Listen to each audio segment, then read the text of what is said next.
밤늦게 친구가 SNS 문자를 보낸다고 해볼게요. 카톡이나 인스타, DM, 이게 한밤중에도 계속 오는 거예요. 아이가 이걸 답하느라고 숙제도 제대로 못하고 일과를 제대로 끝낼 수가 없는 상황이라고 해볼게요. 그러면 어떻게 거절할 건가요? 안녕하세요. 세일이공 시청자 여러분 반갑습니다. 김정입니다. 세상을 이롭게 우리 아이들 건강하고 행복하게 똑똑하게 함께 키우는 김정희 TV에 와주신 우리 세이님들 반갑고 감사합니다. 지난 영상에서는 아이들이 당당하게 말하기를 하기 위한 기본기 훈련에 대해서 설명을 드렸죠. 보통의 아이들은 모르는 이 기본기 훈련에 대해서 세 가지를 가르쳐 드렸어요. 꾸준히 하셔야 효과를 본다는 점 여러분도 잘 알고 계실 거예요. 꾸준함은 탁월함이 됩니다. 탁월함은 자신감을 낳아요. 분명히 효과를 보게 되니까 꼭 연습하시고요. 혹시 영상 못 보셨다면 여기 링크도 달아놓을게요. 꼭 보시고요. 지난 영상 댓글 중에 이런 댓글이 있었어요. 우리 아이는 싫어라는 표현을 잘 못해서 항상 걱정입니다. 이런 글이 있었는데 사실 제가 다른 영상 준비하다가요. 이 부분에 대해서 먼저 이야기를 드리는 게 낫겠다라고 생각이 들었습니다. 왜냐하면 지금 이 시기에 이제 아이들이 한 2주 정도는 약간 간 보는 상태예요. 문제 행동을 막 티내면서 하지 않아요. 근데 지금 이 3주차가 지나가면 긴장이 서서히 풀어지면서 이제 본색이 나오기 시작해요.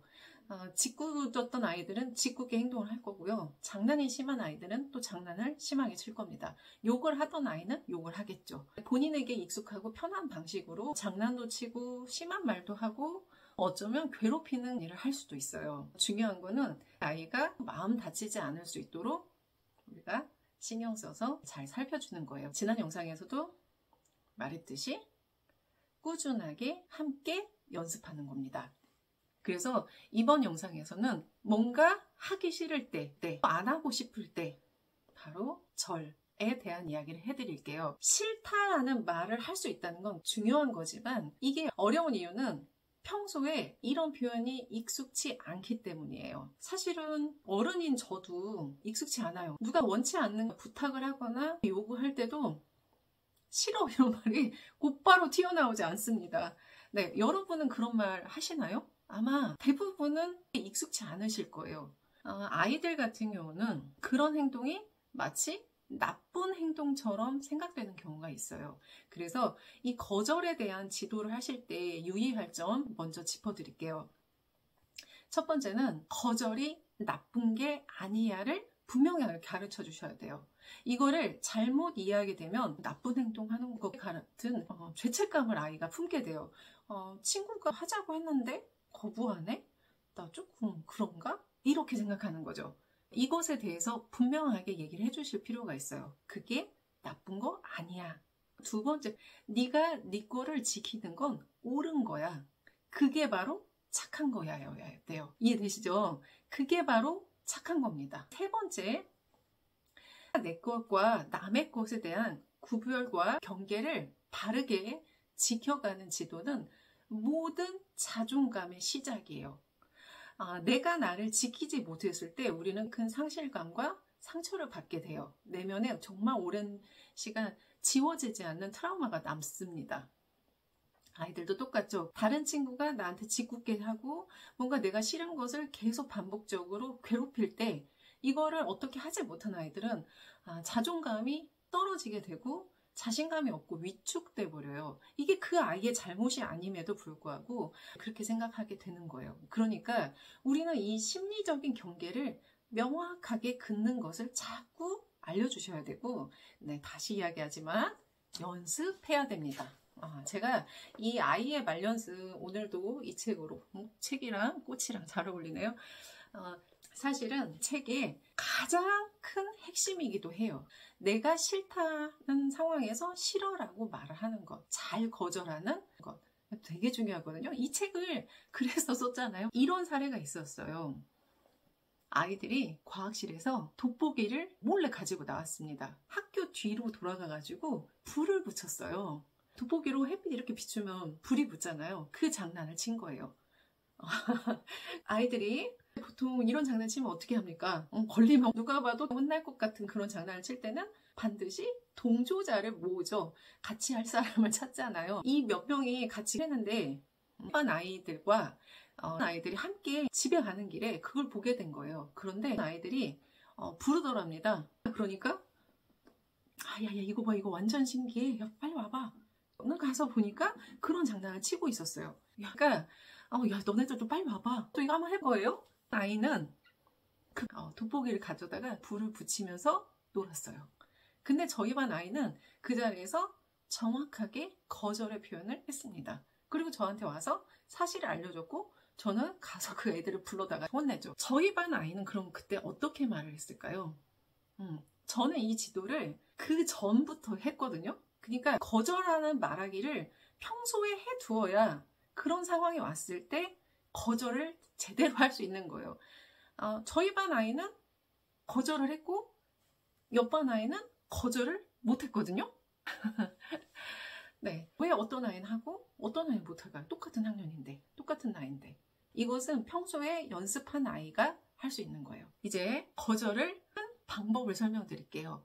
굉장히 중요한 부분이니까 메모하면서 들으셔야 됩니다. 여기서부터는 별표 3개, 밑줄 쫙입니다. 1단계. 앞에 친구가 한 말을 그대로 짚어줍니다.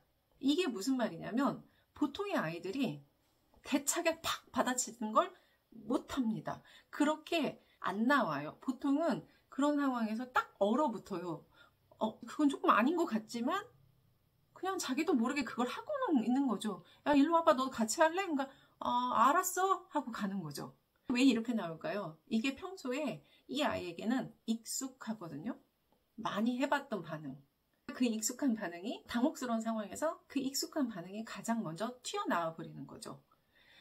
이렇게 되지 않으려면 아이가 잠깐 그 반사적인 반응을 멈출 필요가 있는 거예요. 근데 그냥은 못 멈추죠. 어린아이니까. 그래서 앞부분에 한 템포 쉬는 타이밍을 두는 겁니다. 일부러 그 시간을 갖는 거예요. 한마디가 굉장히 중요해요. 그러니까 이런 말을 잘 못하더라도 곧바로 대답하지 않고 한 번이라도 생각을 한다면 그런 반응이 안 나와요. 예, 아이들을 제가 지도를 해보니까 그래서 여러 가지로 고민을 하다가 아이들이 할 수 있는 제일 쉬운 방법이 뭘까 생각하다가 찾아낸 방법이에요. 친구의 말을 그대로 한번 따라합니다. 너 지금 나한테 돋보기 같이 하자고 한 거야? 이렇게 되묻는 거예요. 그러면 이 아이는 그 잠깐의 시간 동안 반사적인 반응이 아니라 대응하는 말하기로 넘어간 거예요. 그러니까 반사적으로 말을 한다는 건 평소에 익숙한 얼버무리는 태도가 아니라 대응할 수 있는 말하기로 넘어간 겁니다. 상황이 바꾼 거예요. 잘 생각하고 상황을 파악하는 그 어떤 멘트. 이것도 복잡할 게 아니라 친구의 말을 그대로 한번 되짚어주는 거예요. 2단계. 본인의 감정이나 생각을 설명하는 겁니다. 그거는 좀 아닌 것 같아. 그렇게 하면 안 될 것 같은데? 이런 말을 하는 거예요. 감정을 설명하는 것은 그냥 내가 지금 느끼는 감정을 말하는 거예요. 나는 그거 조금 아닌 것 같아. 그런 거 하면 안 될 것 같은데? 그냥 내가 생각되는 바로 그 부분을 얘기하는 거예요. 3단계? 원하는 걸 말해요. 나는 그거 같이 안 할래. 안 하고 싶어. 나는 싫어. 라는 말을 하기 위해서 앞에 두 마디를 굳이 했어요. 바로 그 굳이가 중요한 거예요. 대부분의 아이들이 대차게 싫은데? 이 말을 못하기 때문입니다. 그 말이 쉬웠다면 사실 제가 이런 영상 찍을까요? 그게 쉬우면 제가 뭐하러 굳이 이렇게 설명할까요? 근데 쉽지 않아요. 보통의 아이들이 반사적으로 늘 몸에 배어있던 반응을 한다는 점을 꼭 기억하셔야 돼요. 그래서 반사적으로 튀어나오는 말이 아니라 생각하고 말하기를 하기 위해서 단계를 거치는 말하기를 가르쳐주는 거예요. 너무 효과적인데 어떻게 들리실지 모르겠어요. 제가 지금 한 이야기를 곱씹어 생각해 보시고 아이들이랑 같이 지도를 해보시면 느끼실 겁니다. 이게 굉장히 효과적이구나. 왜냐면 저희 아이들은 제가 그렇게 가르쳤거든요. 그때 돋보기 그 아이도 본인은 그걸 하지 않았어요. 왜 안 했냐고 제가 물어봤어요. 왜 안 했어? 그랬더니 그거 하면 선생님한테 혼날 것 같다는 생각이 들었대요. 그럼 너는 친구한테 뭐라고 말했니? 그랬더니 그 얘기를 쭉 해줘요. 선생님 맨날 교실에서 얘기했던 것처럼 그렇게 얘기했는데요. 네. 교실에서 저는 거의 못이 박히게 3단계 말하기를 수도 없이 가르쳤어요. 네. 조금 자신이 없다면 앞부분에다가 미안하지만 안 돼 정도만 해도 훨씬 낫거든요. 미안하지만 안 될 것 같아. 이 정도만 해도 한결 마음이 편할 거예요. 이 앞에 멘트를 붙이는 거랑 안 붙이는 거랑 달라요. 그러니까 빌드업이라는 표현 쓰잖아요. 차곡차곡 쌓아서 내가 원하는 것이 마지막에 탁 나와주는 거죠. 미안하지만 안 될 것 같아.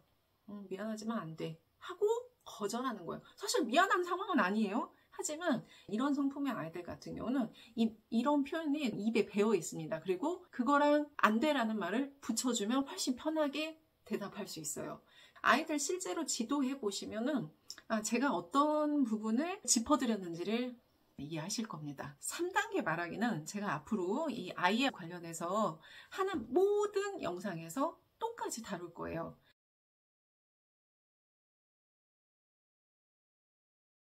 초등학생의 말하기에서 여러분이 가장 기억하셔야 되는 거는 모든 상황에 따른 각각의 서로 다른 말하기를 연습하게 하면 안 돼요. 그냥 끝납니다. 그건 안 돼요. 그걸 어떻게 외우겠어요? 초등학생이 이때는 이렇게 말해야지 저때는 저렇게 이거를 외운다? 말도 안 돼요. 아이들에게 필요한 건 말하는 태도, 말하는 일종의 매뉴얼, 단계를 기억하는 거예요. 그걸 가지고 여러 상황에서 써먹어야죠. 그때부터는 제가 보내드리는 학습지 이게 모두가 다 실제 사례예요. 방금 그 돋보기 사례처럼 실제 사례들을 너는 이 상황에서 뭐라고 말할 거지? 역할극을 해보세요. 시뮬레이션 해보는 거예요. 나 뭐라고 하지? 이 자리에서 대답이 나올 수 있어야 돼요. 지금 우리 집 가서 오늘 또 놀자고? 그렇게 말한 거 맞아? 친구의 의도를 한번 확인합니다. 파악을 하는 거예요. 상황을 읽는 거죠. 상대방의 의도를 읽었다면 그 다음에는 내 걸 말해야죠. 그거 안 될 것 같은데? 미안하지만 안 돼. 왜냐하면 우리 엄마가 앞으로는 저녁에 그렇게 나가서 놀지 말라고 했어. 여러분 이해하셨다면 제가 문제 하나 내볼까요? 댓글에다 한번 남겨보세요. 댓글 이벤트 해보겠습니다. 제가 퀴즈 하나 내볼게요. 밤늦게 친구가 SNS 문자를 보낸다고 해볼게요. 카톡이나 인스타 DM 많이 보내는데요. 이게 한밤중에도 계속 오는 거예요. 그래서 아이가 이걸 답하느라고 숙제도 제대로 못하고 일과를 제대로 끝낼 수가 없는 상황이라고 해볼게요. 그러면 어떻게 거절할 건가요? 아이랑 어떻게 거절할 건지에 대한 한번 이야기 한번 나눠보시고 댓글 달아보세요. 퀴즈를 하나 낼 건데요. 이번 영상 잘 보시고 그러면 나는 어떻게 말할까? 댓글 남겨보세요. 실제 사례를 바탕으로 해서 아이들과 이야기 나눠볼 수 있게 재미있게 구성한 생활동화 같은 거거든요.